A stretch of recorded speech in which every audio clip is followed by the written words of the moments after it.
দুর্বল মিডল অর্ডারের দলের সবটুকু আশাই ছিল দুই ওপেনারকে ঘিরে। কিন্তু বড় মঞ্চে হংকং ম্যাচের পর শ্রীলঙ্কার বিপক্ষে ম্যাচেও আশার বেলুন চুপসে দিয়েছেন তামিম ও ইমন।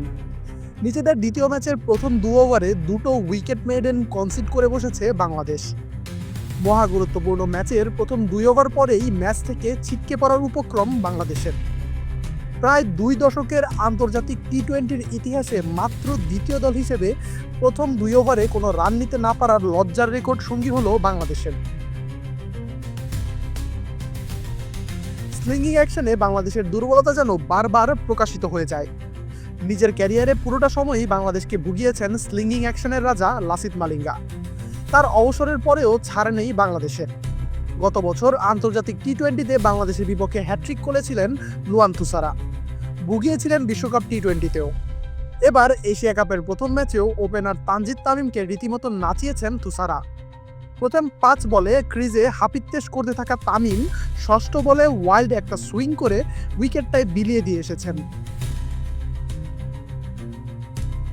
প্রথম ওভারে উইকেট মেয়েদের হজমের চাপটা মোটেও নিতে পারেননি ইমন। দুষ্মন্ত চামিরার ওভারটাতেও ধুঁকছিলেন এই ওপেনার। প্রথম 3টা বল ডট খেলার পর চতুর্থ বলে উইকেটের পেছনে ক্যাচ দিয়ে তামিমের মতোই 0 রানে ফিরে যান ইমন। 2 ওভার শেষেও কোনো রান দিতে পারেনি বাংলাদেশ। আন্তর্জাতিক টি-20-তে গত 15 বছরে এমন ঘটনা এবারই প্রথম। 2 ওভার শেষেই ম্যাচ থেকে ছিটকে যাবার দশা হয়েছে বাংলাদেশের। হৃদয় ও লিটনের কাছে যখন বড় জুটি প্রত্যাশিত, তখন খানিকটা নির্বুদ্ধিতার পরিচয় দিয়ে নিজের অফ ফর্মকে দীর্ঘায়িত করার পাশাপাশি দলকেও ডুবিয়ে রান আউট হয়ে গেছেন হৃদয়। আগের বলেই জীবন পাওয়া হৃদয় পরের বলে তৃতীয় রান নিতে গিয়ে ফিল্ডারের ডিরেক্ট থ্রোতে রান আউট।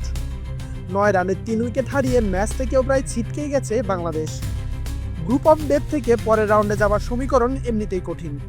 শ্রীলঙ্কার বিপক্ষে এই ম্যাচ হেরে গেলে আফগানিস্তানের বিপক্ষে জেতাটাও যথেষ্ট নাও হতে পারে লিটনদের জন্য।